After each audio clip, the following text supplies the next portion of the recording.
everyone from the Coordinating Center for the National Drug Early Warning System, which is sponsored by the National Institute on Drug Abuse. And we welcome you to this, our first NDUs Presents webinar of 2019, and hopefully the only one that we will have this kind of technical problem with.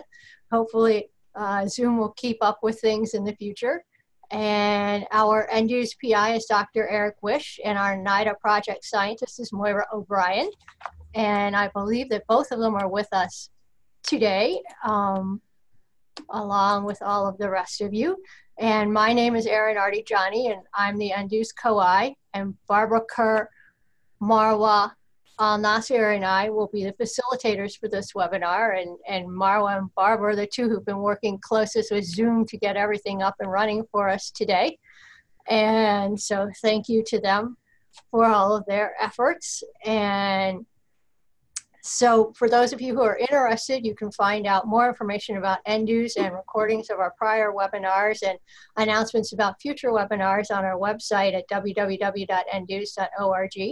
And you'll also find instructions there for joining our NDUs network and participating in ongoing discussions with more than 1,200 experts and concerned citizens from across the United States and many other countries. And that is where we were posting messages as well as on our website and on Twitter about, for instance, the problems we were experiencing today. So it's a good way to keep informed on a variety of topics.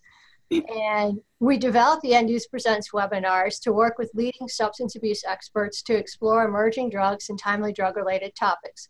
And this month, we're very excited to have the opportunity to highlight concerns that we've all been talking about and that have been a topic on the network as well, about using vaping devices to administer drugs and about increases that we have seen in use by youth in the United States. And today we're very fortunate to be joined by Dr. Michelle Peace, who's an associate professor in the Department of Forensic Science at Virginia Commonwealth University. And she is also former president of the Society of Forensic Toxicologists. And this webinar will be approximately 90 minutes long, depending on how the Q&A session goes. And we encourage you to please use the Q&A box and submit your questions in writing during and after the presentation. And once the presentation is over, we will get to your questions and we'll do our best to make sure that we respond to everything. And also, I just want to make sure that you know that a recording of this webinar and a copy of Dr. Peace's slides will be made available on our website at www.ndus.org.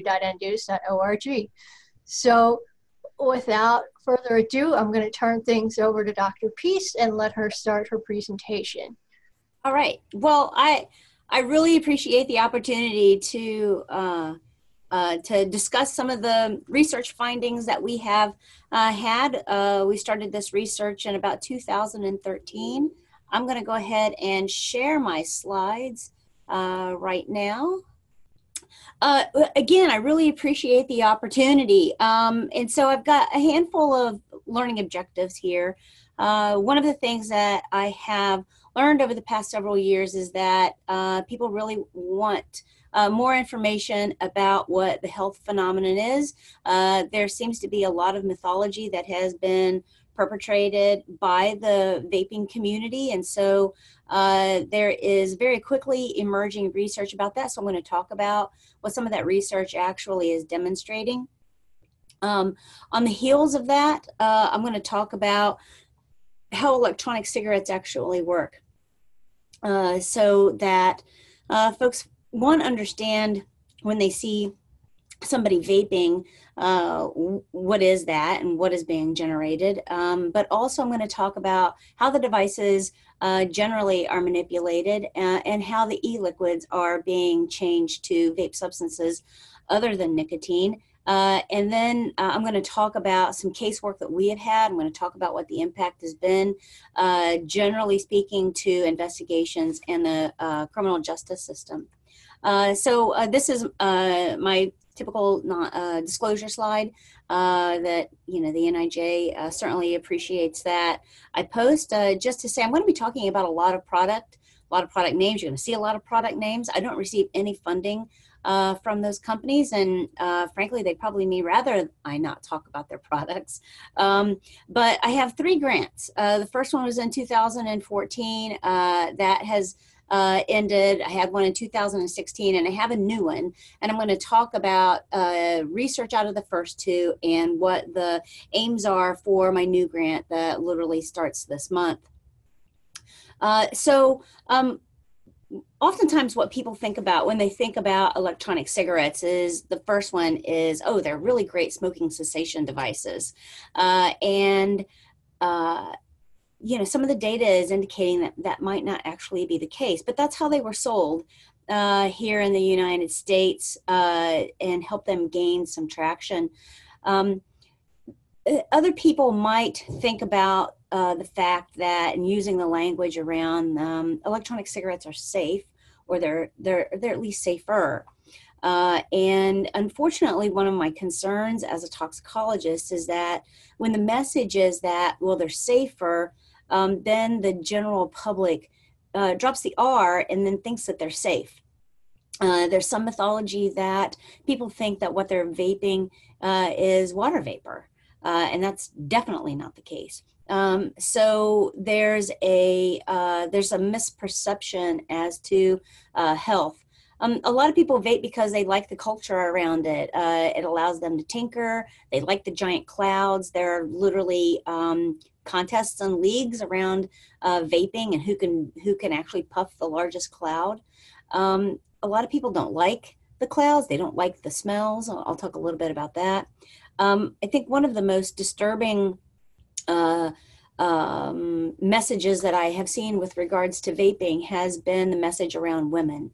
And there are certainly some blogs and some information out there encouraging women to vape. And, you know, it's, you know, quote unquote sexy, or they've begun reducing the size of the device. I'm going to show you devices so that they just look cooler and sleeker and potentially more attractive to women.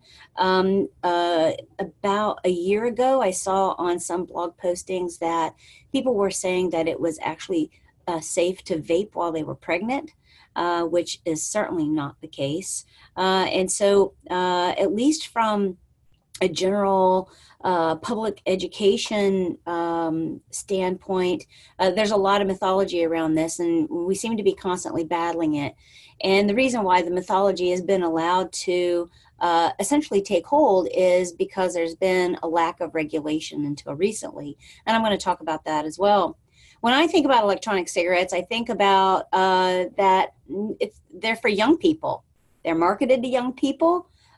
Even though some advertisements we see, or, you know, maybe some 20-somethings that are vaping, but in essence, when you think about all of the fruity flavors and you think about the shapes of the devices, the audience is children. And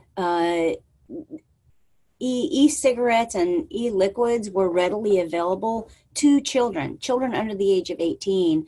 For quite a few years until states themselves began standing up legislation to make electronic cigarettes illegal for anybody under the age of 18. It probably took a couple of years at least for all of the states to get on board with that kind of legislation. In May of 2016, the FDA finally did stand up some regulations and banned electronic cigarettes for children. And I'm going to talk about what that looks like and their accessibility still to young people. Interestingly enough, electronic cigarettes has a long history. They were first invented in 1927 as a product that was meant to be a safe way and an easy way and a clean way to consume tinctures. Fast forward a little bit to 1965, and the Big Tobacco was developing the first electronic cigarettes, trying to get them into the mass market.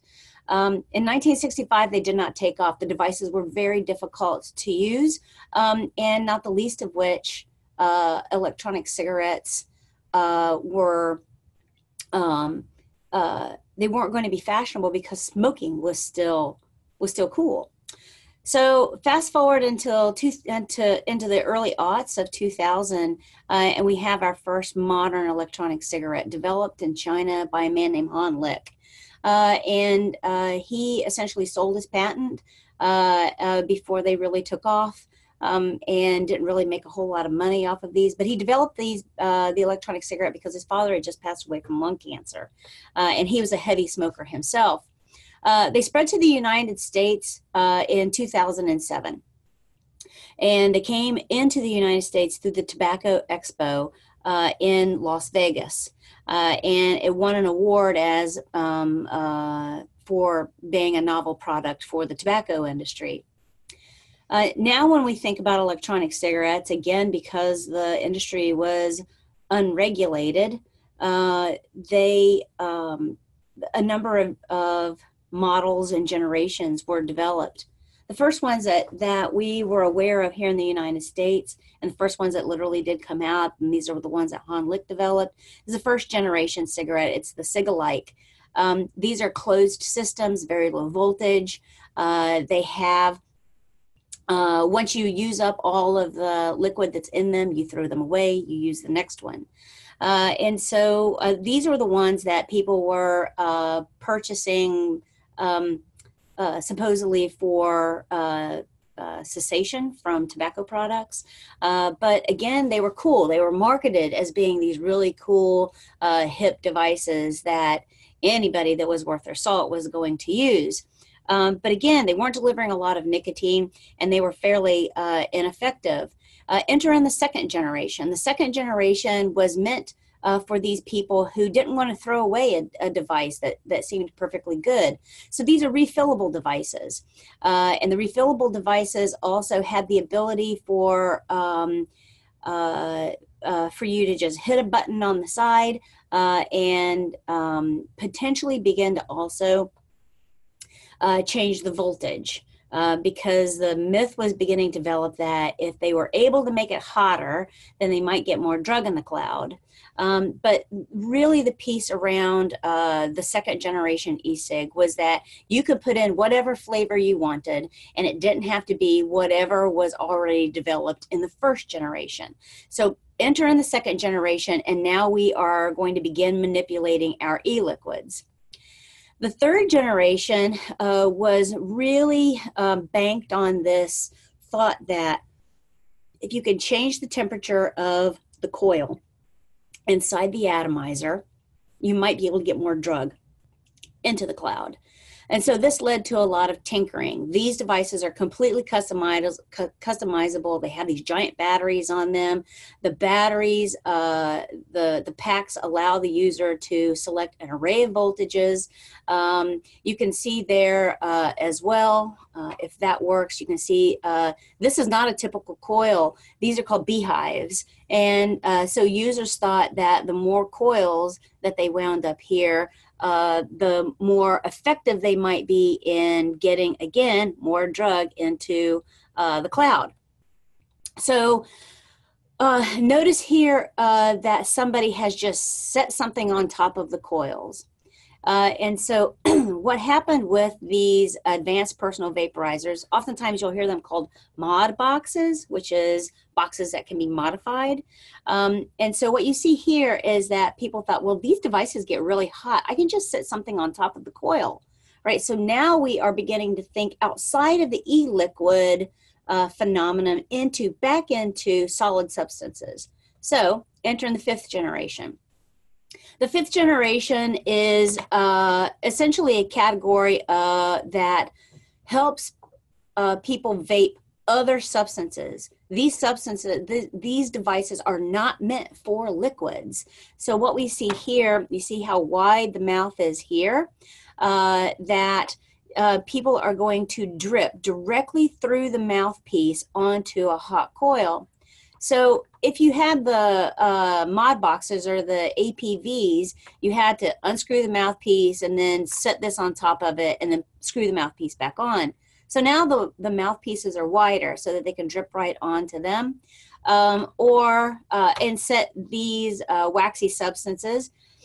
This got messy, right? Setting a waxy substance onto some coils, so they developed metal cups. Some of them are ceramic cups. And then we see here, this is the ceramic cup that is meant to hold dry herb. So again, the fourth generation really is about facilitating vaping from substances that are not liquid. The fifth generation really has yet to define itself. This is really about more like heat not burn category, where again we've got dry herbal product that is inside the device. These really are not all that popular, at least here in the States. This ICOS device tried to seek, the company that makes these tried to get permission to sell these in the States, and they were turned down. But what everybody is talking about are the Juuls. And so I call these the salt vapors. And so the Juuls have 2, 3, sometimes 4 times more nicotine in them than an e-liquid that would be for the other devices. What the Juuls also have inside of them, because it's a nicotine salt, and which allows for a higher concentration. These devices also have in the liquid benzoic acid, and which is a known irritant to mucosal membranes, your mucous membranes, your nose, your lung tissue. And so this is what kids are using, right? They just look like little USB devices. They're easy to hide. And so at first, when they were first manufactured, they, of course, said, well, you can't tamper with these either, because they knew that people were adulterating e-liquids. Well, not long after the devices came out, on YouTube, they started showing videos on how to break open the pods and put in whatever drug you want. So this was actually for those who wanted to use the Juul to vape quite discreetly another drug. It was also going to save them money, because you didn't need to use a lot of drug to put in a large volume. You've got a small volume here for your e-liquid, and now you're going to put in whatever drug you want to vape discreetly in something that can't be seen in the palm of your hand. So this is what we have here. These are marketed for women to be able to discreetly hide. They're smaller than the palm of your hand. So these are essentially the generations. There's other kinds of e-cigarettes that are on the market. It's a pretty complicated industry in terms of all the options. How they work is fairly straightforward. And this is the device that we have used for research in my lab. When we bought it, it was the hottest thing of his hottest e-cigarette in the second generation we could buy. We thought it was really going to have longevity. And much like every computer that we buy, it was obsolete within about 6 months.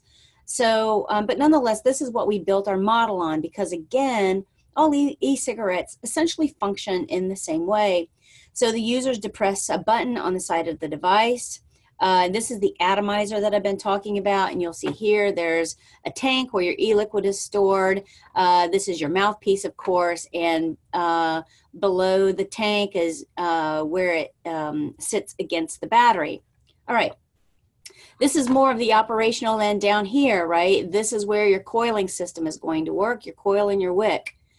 This is simply, very simply, what a coil and wick system looks like. This is a single coil wrapped in contact configuration. These configurations are important language for the users. So contact configuration means, if you look at it like a slinky, it's the slinky jammed together so that all the coils touch each other.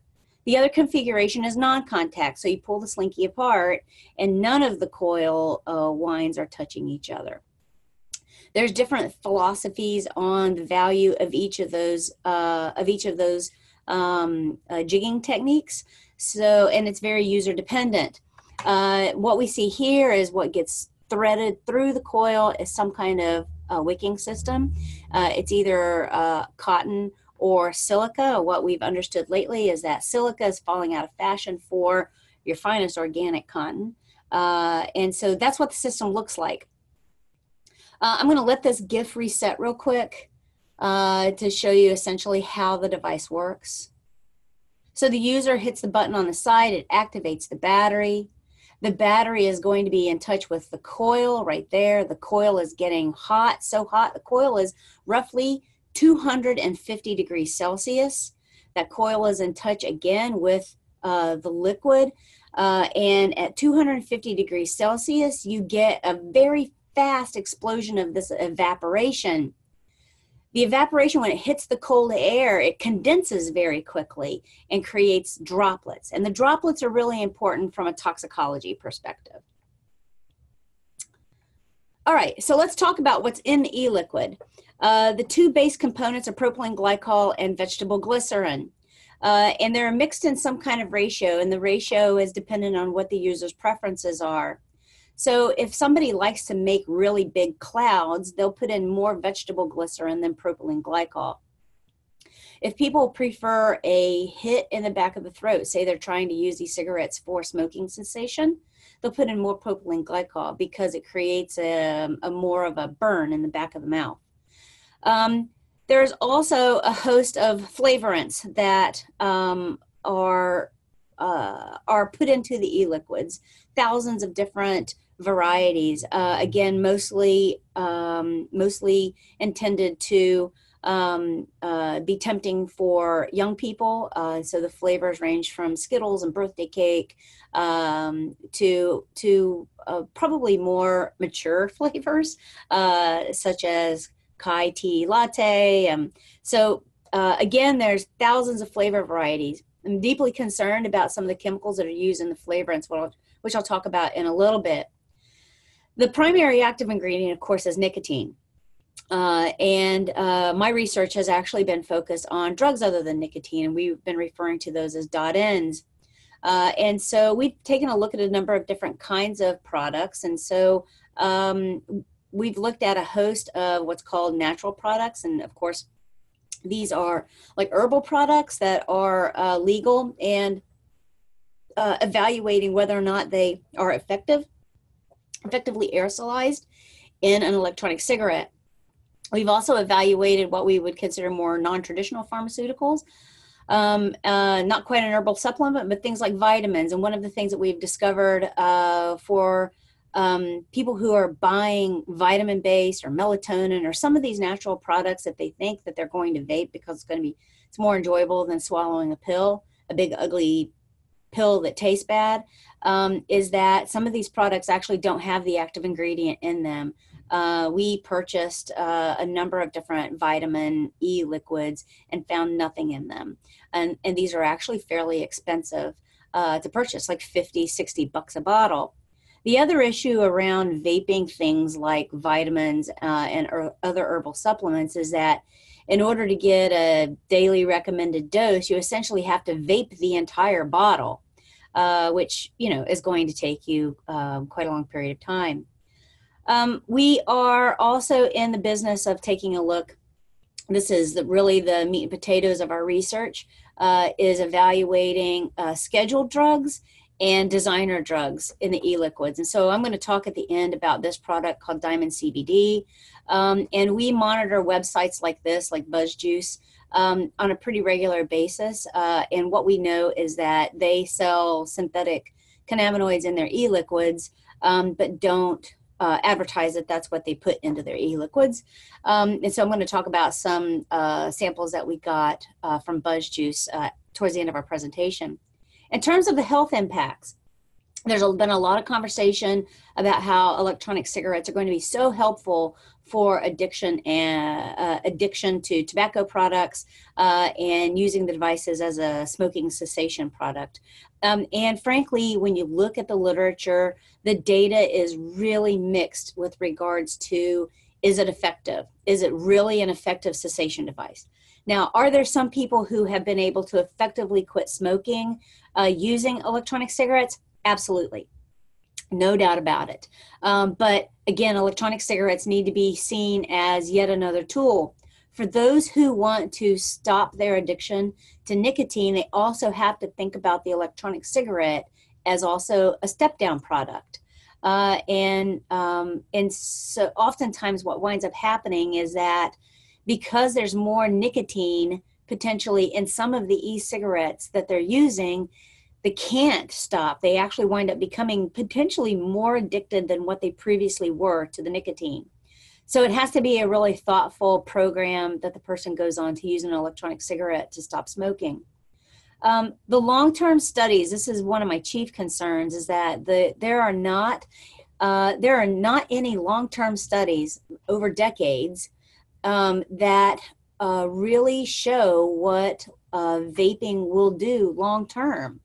So compared to tobacco products, we have decades worth of data, unfortunately, that shows that smoking a traditional cigarette is going to, in a significant percentage of the population, it leads to cancer.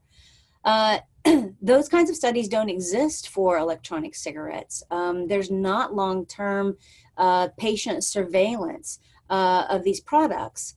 And so in terms of long-term impact to the health of your lung tissue, it's questionable.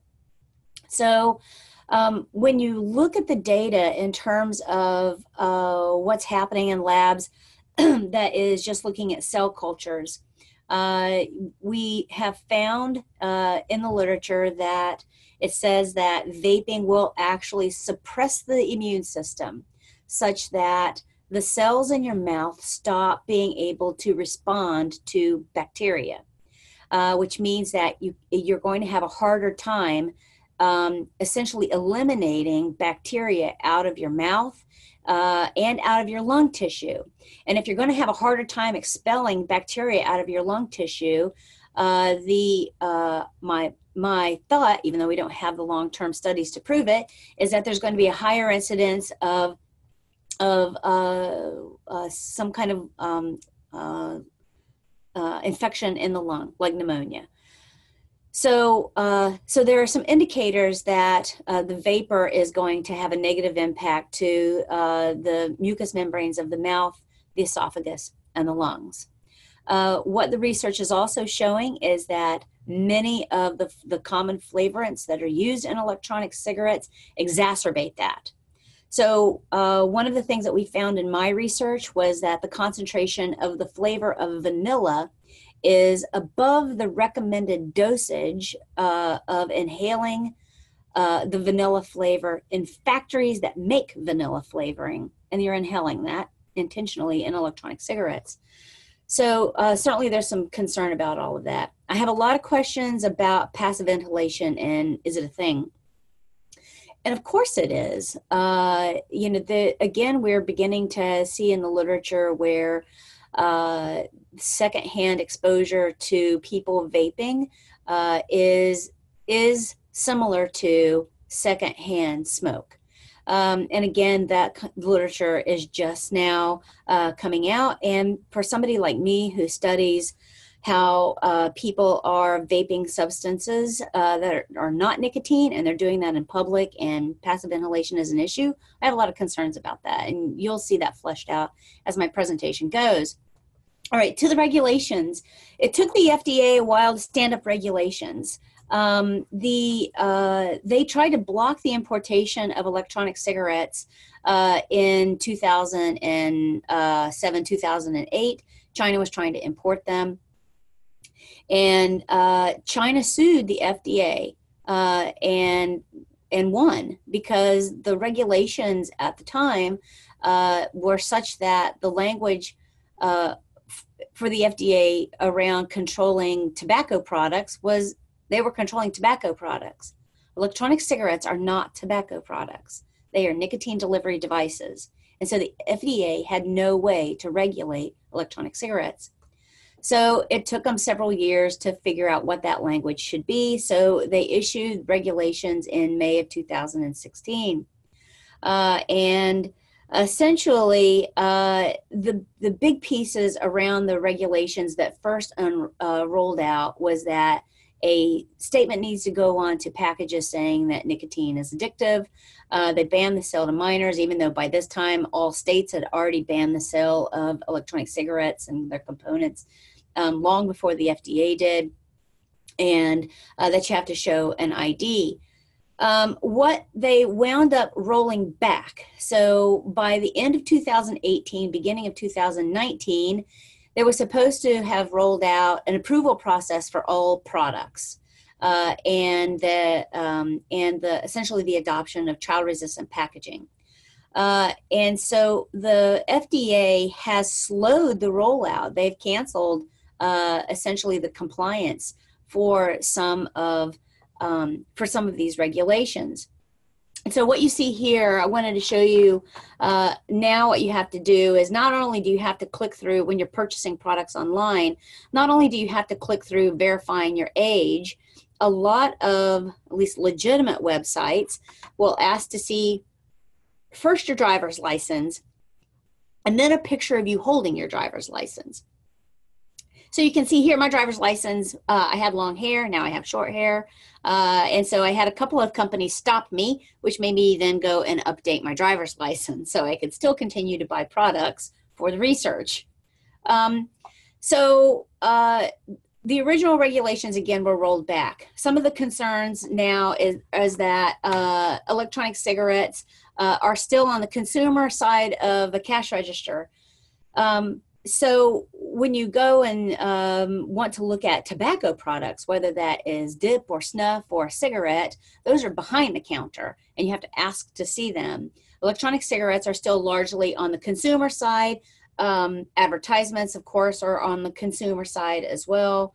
So you see, again, an array of products there. The FDA is now considering electronic cigarettes as part of their mitigated risk strategy. So you can go onto the FDA's website and read a statement from their commissioner that says that their intention is to, they think, in order to encourage more people to stop smoking, is to reduce the concentration of nicotine in a traditional cigarette to below the addictive level. And therefore, for those who still are seeking nicotine, they can go and use an electronic cigarette.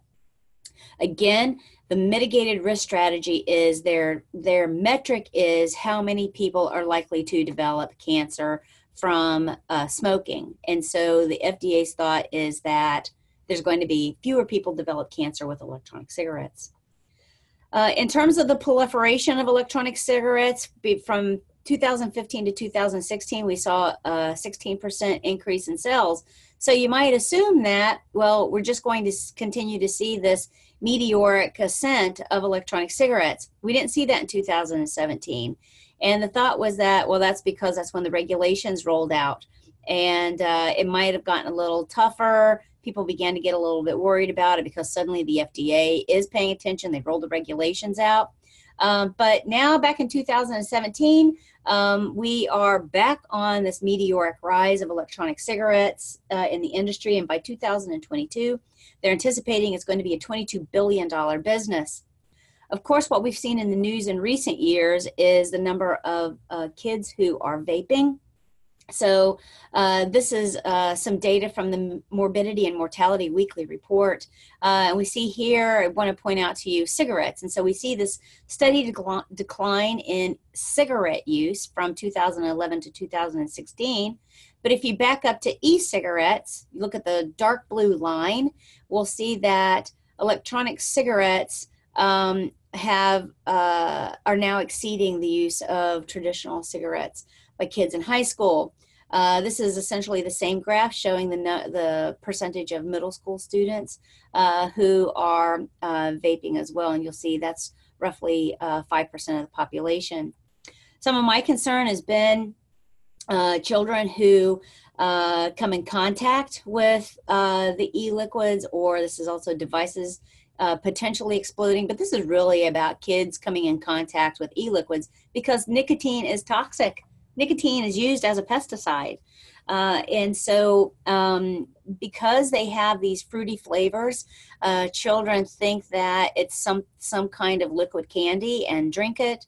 People who really didn't understand when they were formulating their own e-liquids, if they broke a bottle or they got the nicotine all over them, of course, they would get really, really sick. And so really early on, you saw a 4-time increase in the number of calls into the Poison Control Center, and people have slowly gotten a little more savvy as to how they're securing their devices.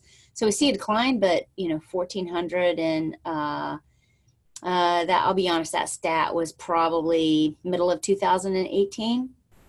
So these are the things I think about, and hopefully these videos play for you. This is, I used to monitor a website called Vine, And Vine was, you know, kids posting 4 or 5 second videos of whatever they were doing. They could be anonymous, and you could essentially search for the videos and hashtags. And so what we see here is a young girl who is vaping a second generation e-cigarette, and they know that the drug is in the cloud, and so this is cloud chasing.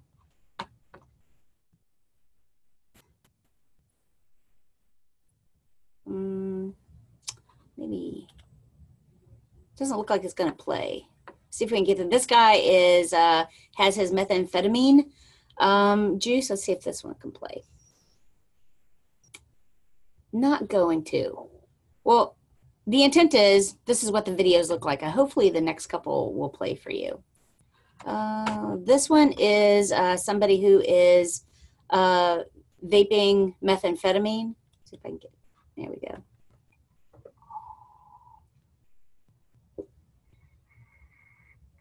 And you'll see the device that he's using has a wide bore mouth. So he is dripping onto his coils and then inhaling. And this one is not an e-liquid. And so again, this is where we're using this guy's using a 4th generation. No, he's using a 3rd generation that he has modified, right? And so he's going to show you how he does it. This is originally a 45-minute video. 5 seconds, 1, 2, 3, 4, 5, and down a little bit.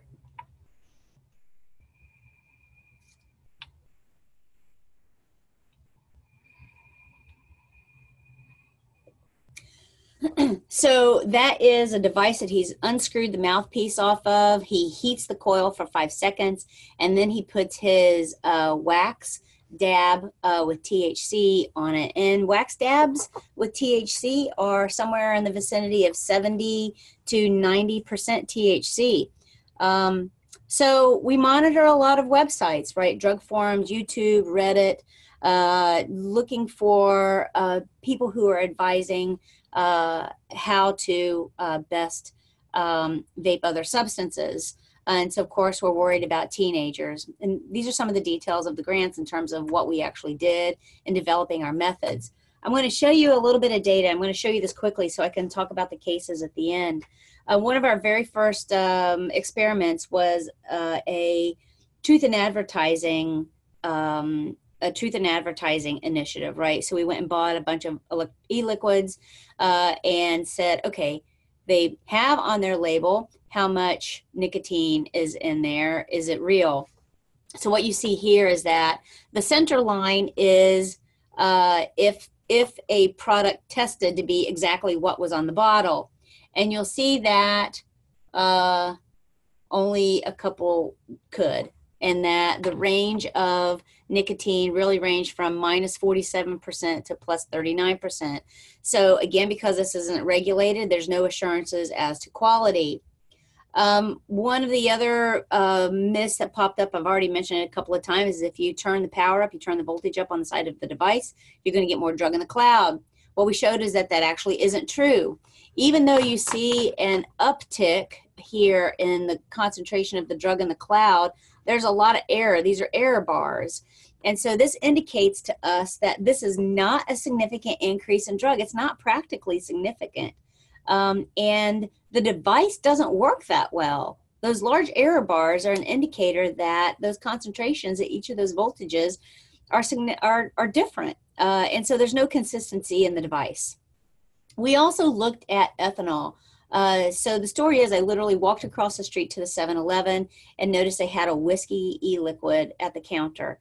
So I purchased it. I wasn't sure if they had whiskey in it or it was just, you know, caramel and vanilla flavoring.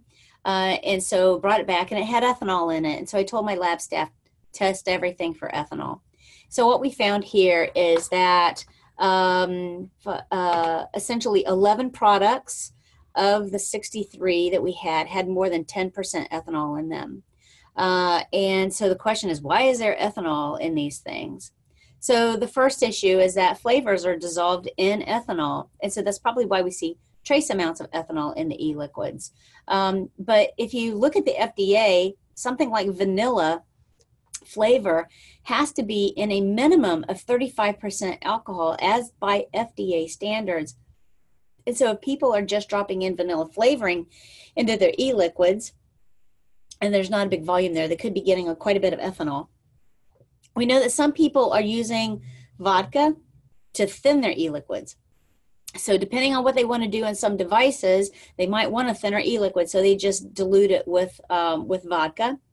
We know that a lot of people are just opening up pills or crushing pills and mixing powders up in ethanol and putting them into the e-liquid as well. And then, of course, there's the intentional addition of ethanol into an e-liquid. And so these things called vape shots are on the rise, and so it's considered getting drunk without the calories. So to that end, my concern, and this is why I now am funded again, is that the first concern is for the preliminary breath test. We don't know if vaping is going to impact the preliminary breath test or the evidentiary breath test. And so traditionally what happens in a field sobriety test is that when somebody is given a preliminary breath test, they have an observed wait period where the police officer is watching the person who is suspected of being impaired, watches them for 15 to 20 minutes to make sure that they're not belching, they're not hiccuping, they don't have anything in their mouth, which might interfere with the preliminary breath test. So if somebody's been vaping and all of that sticky stuff is in their mouth, we don't know if it's going to impact the preliminary breath test. We also don't know if it's going to impact if people are inhaling alcohol because they think that they are going to get drunk without the calories. We also then don't know if their impairment also is going to be elevated as well. So we're going to study that because we have some concerns about if you inhale ethanol, it's going to bypass the gut and it might lead to more impairment. We're also really concerned about the fact that we know there's been one study that showed that people who vaped 20% ethanol had the metabolites of ethanol in their urine. And so in instances where people are on probation parole or they're in addiction centers where they have to submit for a urine test to show that they've not been drinking, but they've been vaping, it might, the metabolites, if they've been vaping ethanol, are going to be in their urine and might indicate to somebody who doesn't know otherwise that they've been drinking. So we're concerned about that. I'm concerned generally about people who are in alcohol addiction recovery centers, that if they're vaping, they're unknowingly probably creating some subterfuge there for their addiction recovery process. For children under the age of 21, there's a zero tolerance law. And so any amount of alcohol that shows up is going to be an indicator that a kid was drinking. But if they've been vaping and they've been unknowingly vaping ethanol, they might actually show that on a preliminary breath test that they've been drinking. So we don't know that. So these are issues. My biggest concern is for DUI cases and attorneys who are going to be able to easily confuse a judge or a jury and facilitate somebody who was legitimately drunk and get them off of their charges by confusing the fact that, well, officer, my client was only vaping and they didn't know there was ethanol in the e-liquid, and then therefore they walk. So I have concerns about what we don't know. So I've talked a lot about user modifications here and a little bit about the inhalation of the aerosol. So this is just to illustrate to you that the cloud, the aerosol cloud, is made up of a bunch of droplets, and those droplets are lots of different sizes. And this is a picture of the lungs, and what I want to point out to you is down here in the bottom of your lungs, right, at the very tips of your lungs are these alveolar sacs, these ducts. And if the question was for me, are the droplets small enough to navigate all of these turns in the lung and then get to these ducts way out here at the ends of your lung?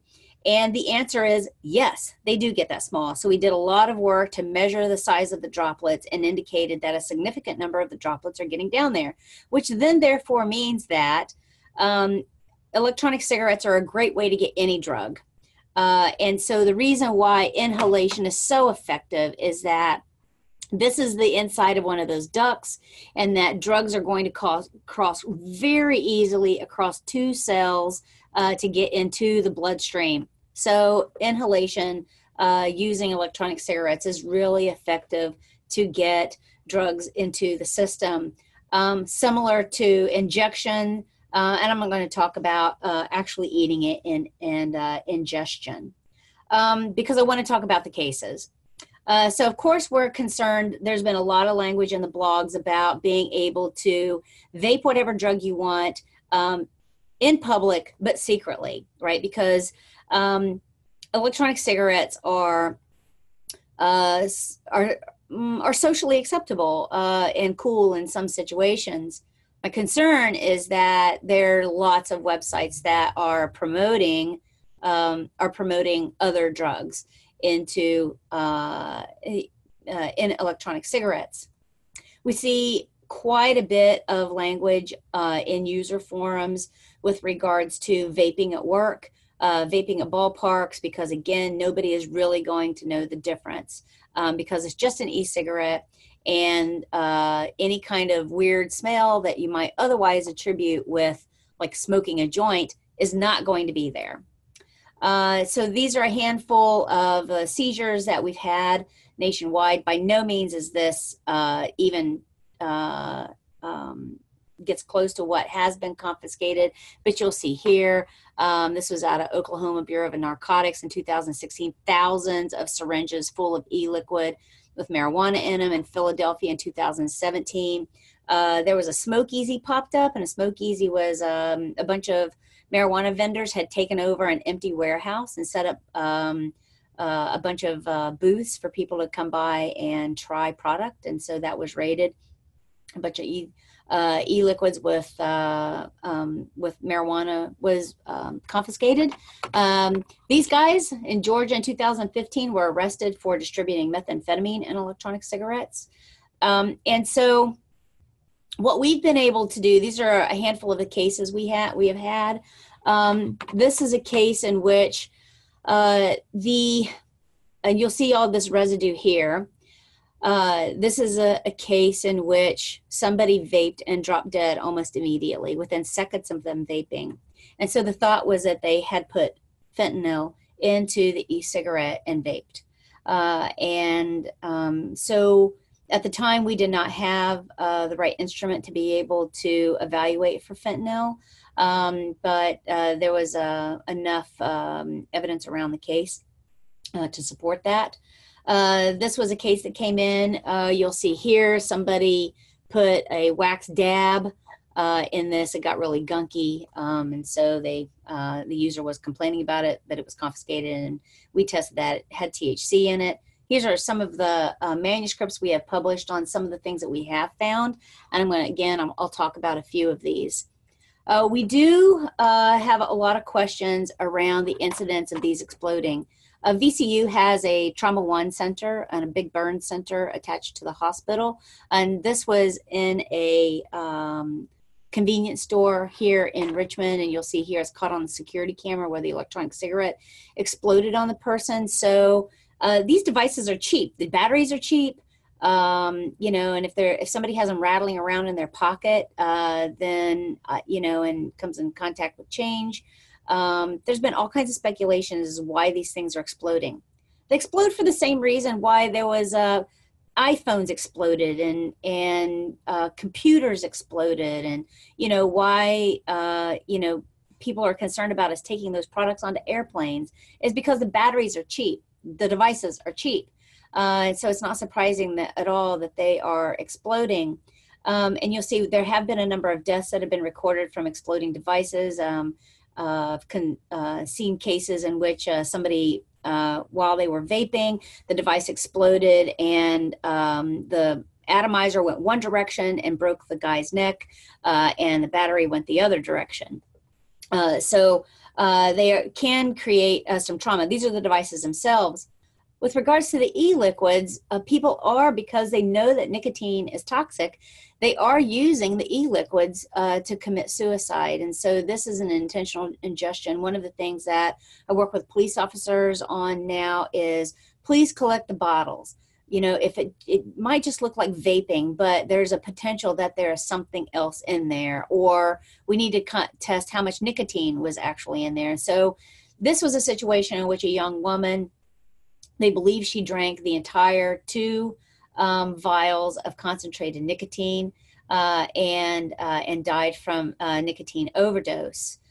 This is a situation in which a 29-year-old man injected himself with a nicotine e-liquid and was successful in committing suicide. This is again, back to some cases that we have had. Liberty Reach is a manufacturer out of the Pacific Northwest. And we had one of a sample that was submitted to us from their very first batch run. What I want to point out to you is 2 things. One is that it says it's 69% THC, and you'll see here that the liquid is really, really brown. I'm going to talk about that. So this is the data that we got. So we have a screening process, and so we found this big peak here with THC and CBD in it and CBC and all of these other compounds. And so we think that those are the terpenes. So they're terpenes. So what is a terpene? Terpenes are natural chemicals in the plant. And you'll see there that, that if they were in other products, they would be herbal products. And so you'll see here that, you know, this limonene is also found in juniper and peppermint and Thai basil. So these are compounds that contribute to the bouquet of the plant. They create the odor of the plant. They might have some kind of pharmacologically active component to it. But what we're concerned about for this research is that it creates the traditional bouquet of marijuana, right? And so you'll see there's this fragrance reel that people use to mix their own terpenes. And so what we saw here was that if somebody was vaping this substance, vaping this liquid, you would probably think you smelled pot. Somebody was smoking pot. However, it also had a flavorant on top of it. So, so you smell vanilla very strongly, but then you're like, is that also pot? I don't know. What's interesting is that there's now a process. Liberty Reach was one of the first to get on board with it, to clean the terpenes out, because they want you to be able to vape your e-liquid with THC in it without anybody thinking, oh, is somebody smoking pot? So it's clean now. They cleaned the terpenes out. So all you get in there is THC. So again, people can clandestinely vape their drug other than nicotine out in public, and you wouldn't be the wiser. We analyze a handful of kratom products, and so there have been a number of deaths that have been attributed to kratom. Kratom is legal now in the United States. The DEA is considering putting it onto the Schedule 1. They actually did, and it had their public uproar about it, so they took it back off of Schedule 1.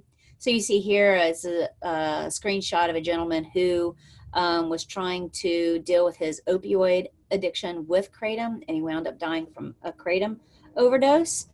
So we went literally down the street from my office to a head shop and purchased a bunch of products, right? And so what we have here, so we had to ask for it. And so they didn't want to give it to us that had the metragenine in it, the kratom in it. So we asked for a bunch of things. So this is supposed to have nothing in it. This is supposed to have 12 milligrams of kratom in it, nothing in it, and 12 milligrams of kratom. So I'm just going to show you the zero king kratom. And what we have here is that it has everything in it, actually. It has the active ingredient for kratom in it, has nicotine in it. So we're not exactly sure what the zero stands for, except for the fact that we've got no truth in advertising here. I promised you I'd show you Buzz Juice. This is what the packaging looks like from Buzz Juice. Looks pretty sketchy to me. And on the website, you'll see there is no indication as to what the drug is that's in the product. What we know is that Buzz Juice changes their formulation about every 3 or 4 months. So we try to keep purchasing it. In this lot that we purchased, we found in all 3 bottles a MD-MB Fubinaca, which is a very dangerous synthetic cannabinoid. Again, not advertised on the website. All you saw on the website was, this is going to be great for you. Just try it. This is a case that came in to us. A kid called us and said, I've been vaping CBD and I had a really hard high. So CBD is also a cannabinoid in the marijuana plant, only it's not psychoactive. CBD is not supposed to make you high. So you'll see here on their website, 100% natural CBD extracts, nothing synthetic. We're dedicated to the finest and purest CBD. So these are the products that he sent us. We found a synthetic cannabinoid in it, and we thought, did he put it in there? Did a buddy of his put it in there? Or did he buy it with it in there? So we went to the website, we bought a bunch of products. And so that's what CBD is supposed to look like. This is what we found in it, 5-fluoro-ADB.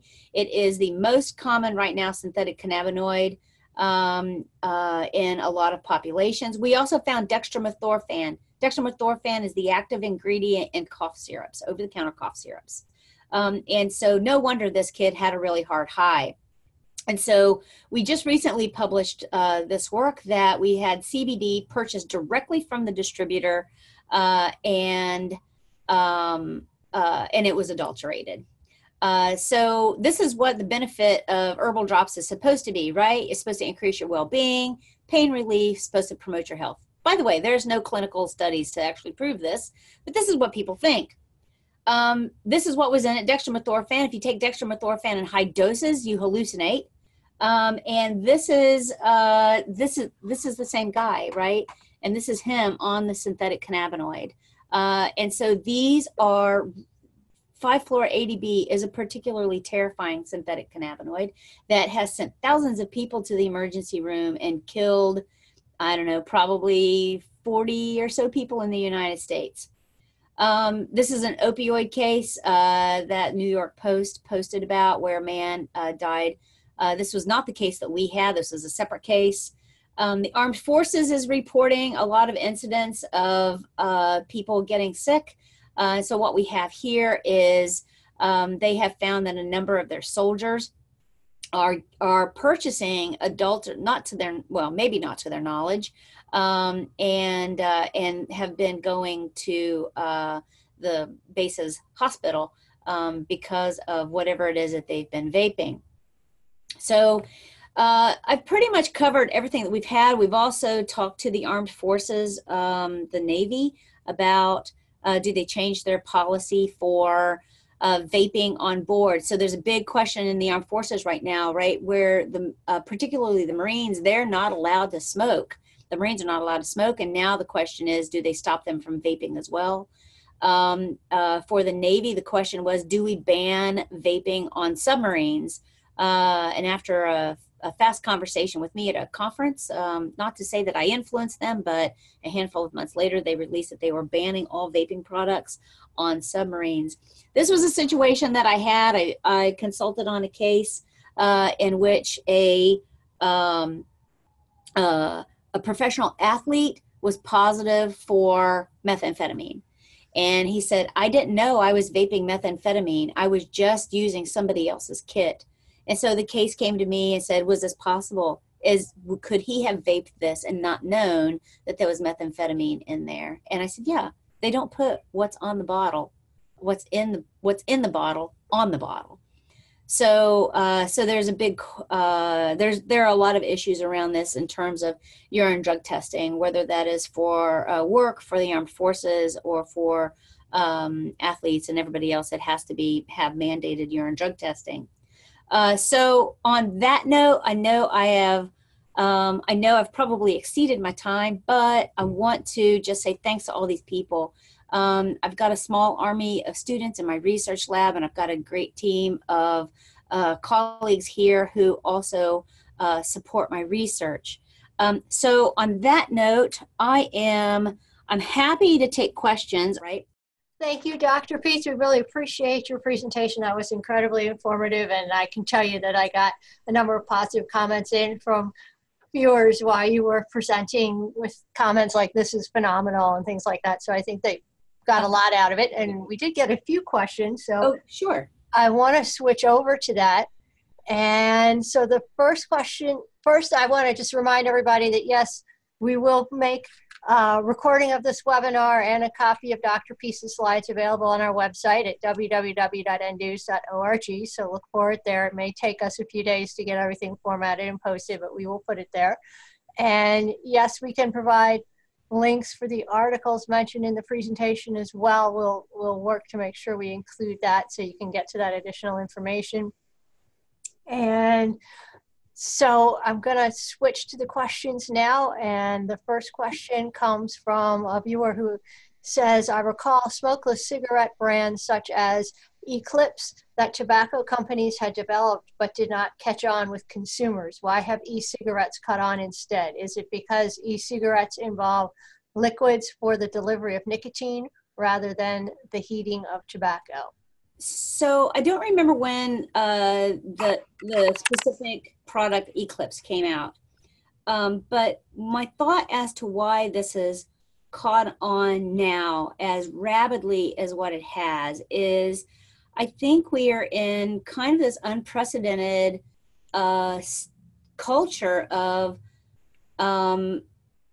essentially damning tobacco usage, right? In terms of people not being able to smoke cigarettes, when they want, whether that is at work or in their homes or, in their car, whatever, right? And so when vaping first caught on, they didn't know what it was. They didn't know what that vapor was. And it was kind of cool.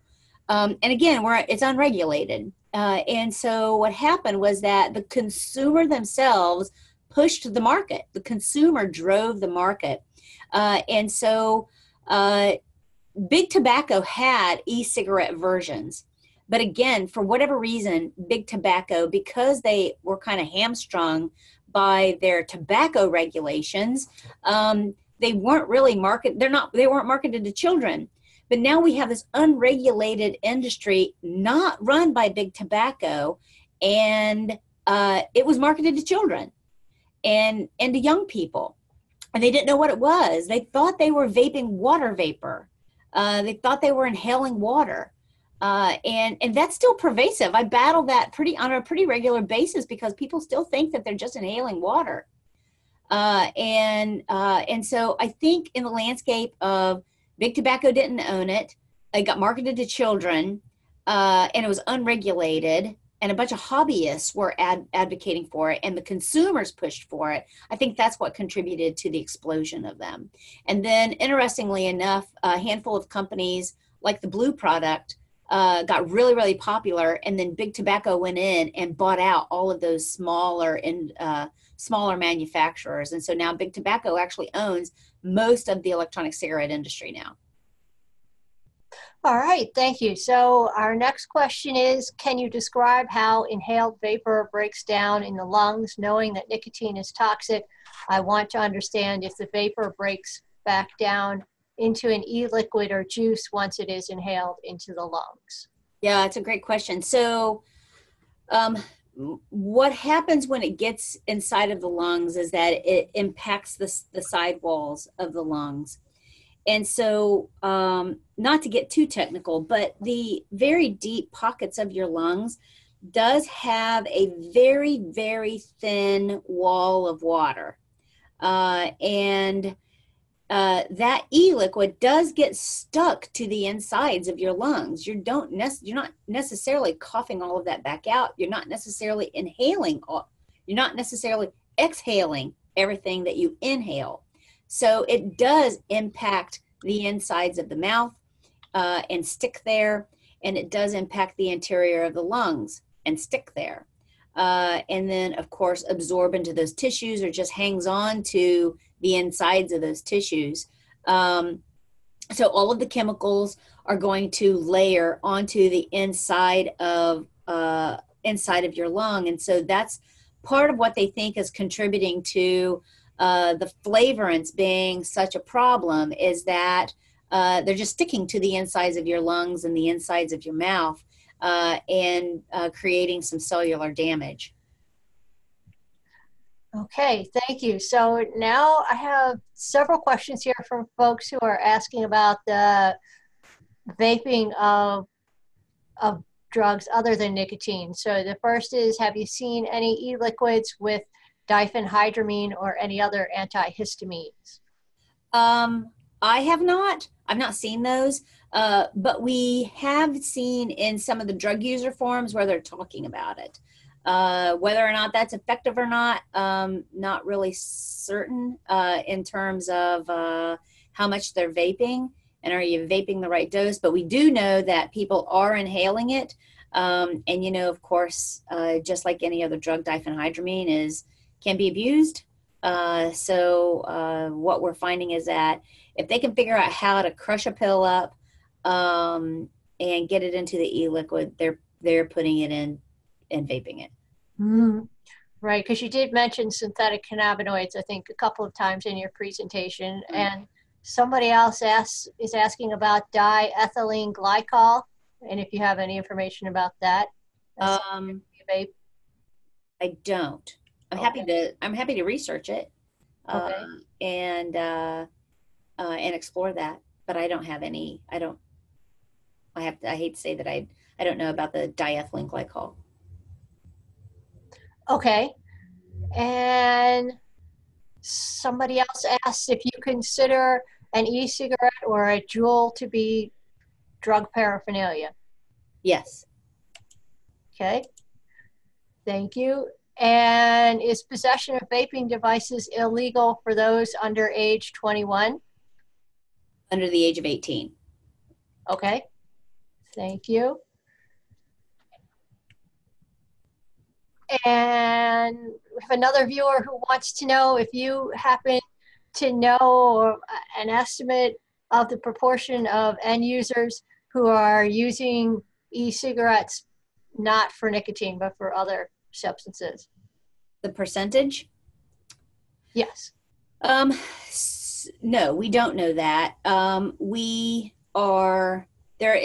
There are a couple of manuscripts that had very biased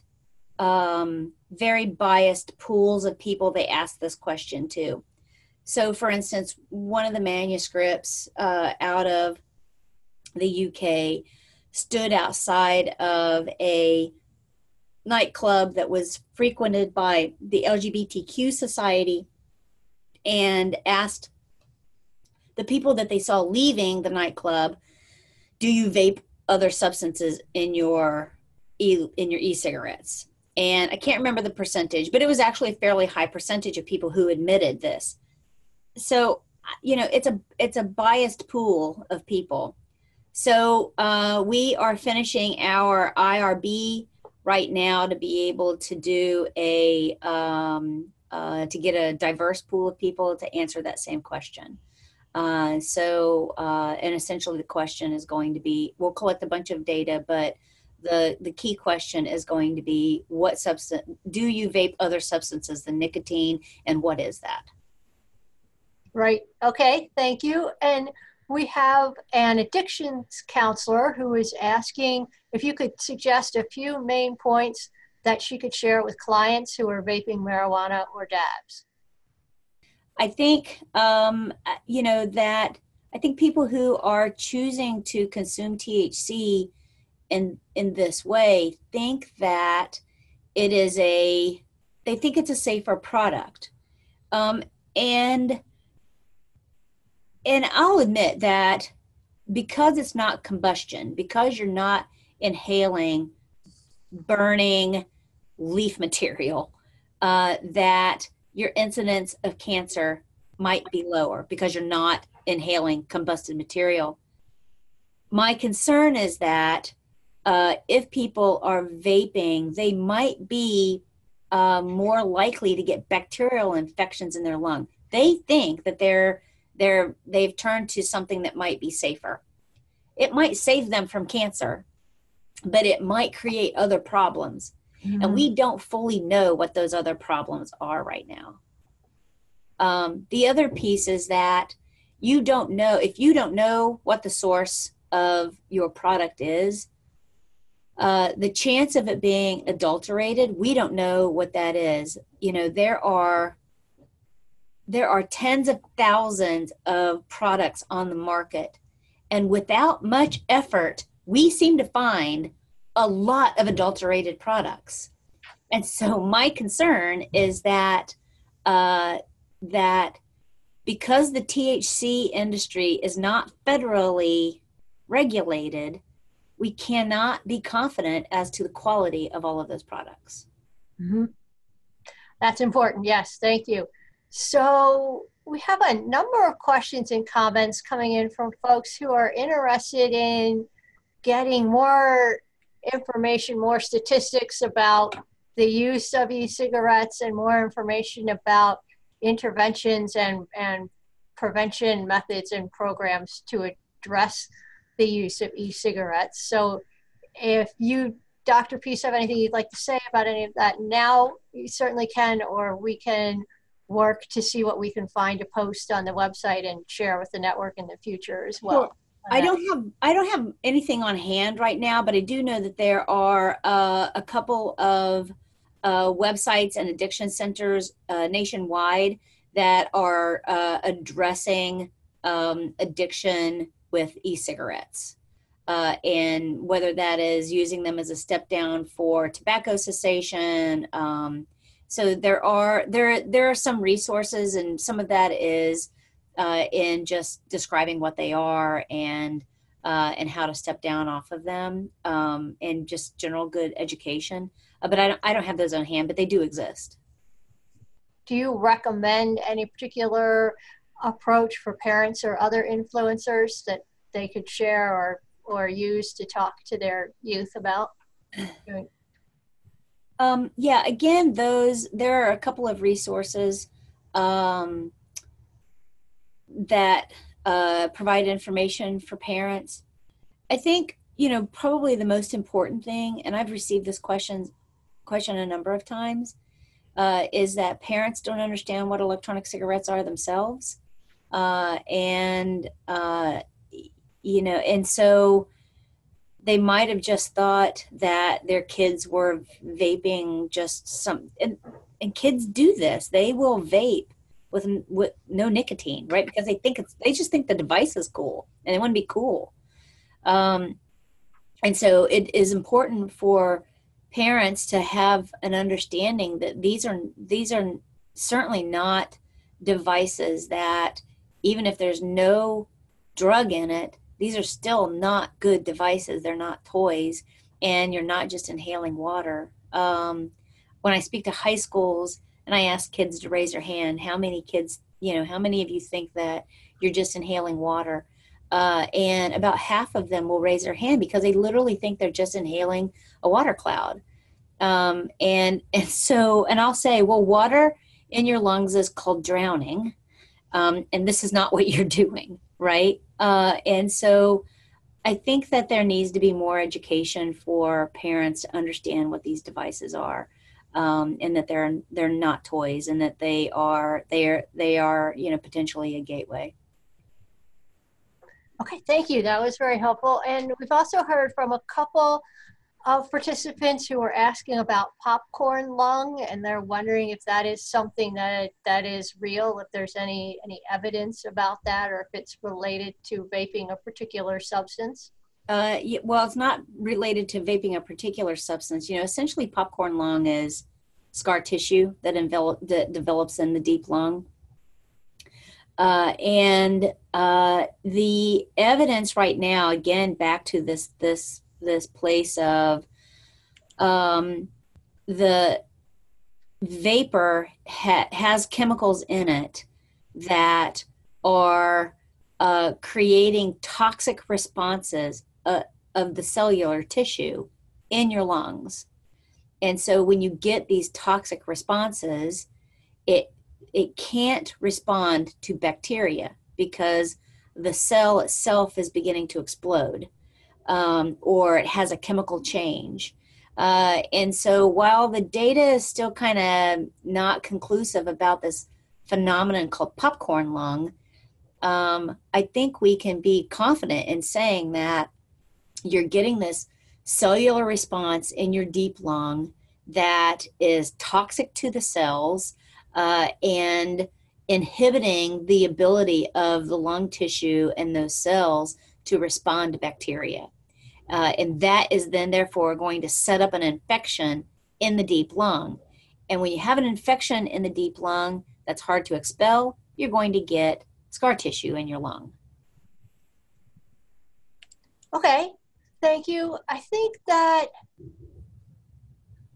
there's just one more question that we'll throw out today, and that was from a participant who was wondering if you've ever encountered any cases of vaping heroin. That was something you didn't mention during your presentation. Yeah, so we have not had a case where we thought it was heroin.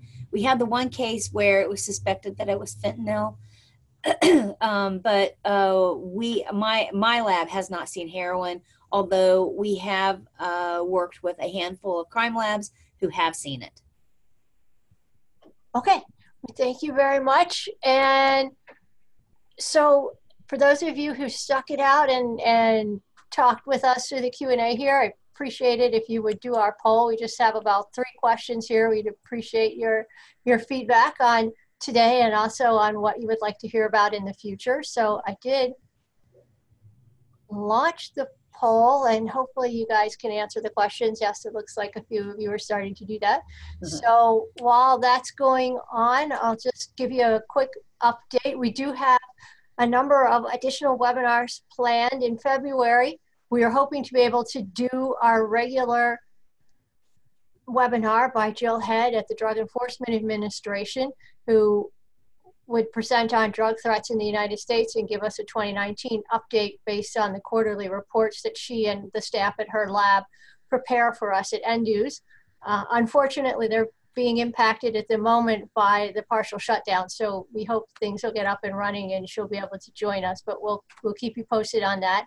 And in March and April, we're going to be doing a couple of panels with our NDUS Sentinel Community Epidemiologists. And so in March, we're going to do one on methamphetamine, and in April, we're going to do one on cocaine. So you can find additional information about all of those on our website, ndus.org, and we'll post information there and on the network and through Twitter when we open them for registration. So you'll be able to get the dates early and save the time for us. And thanks again for bearing with us this afternoon as we got through the outage that Zoom was experiencing, but it looks like things did work, and we appreciate how many of you participated today. And thank you again, Dr. Peace, for all of the work you're doing and putting together such a great presentation for us today and sharing so much information about what's going on. Yeah, my pleasure. Let me know if you want the links to all of those articles. Yes, that would be great. And we'll continue to keep this topic going on the NDUS network as well. So we hope to see everyone there in the future. Right. And looks like folks are wrapping up on doing the polling. So I'll end that. And thank you, everyone, especially those of you who joined from far away where I know it was getting late into the evening. So have a good day. Have a good rest of the week, and we look forward to seeing you next time. Great. Thank you.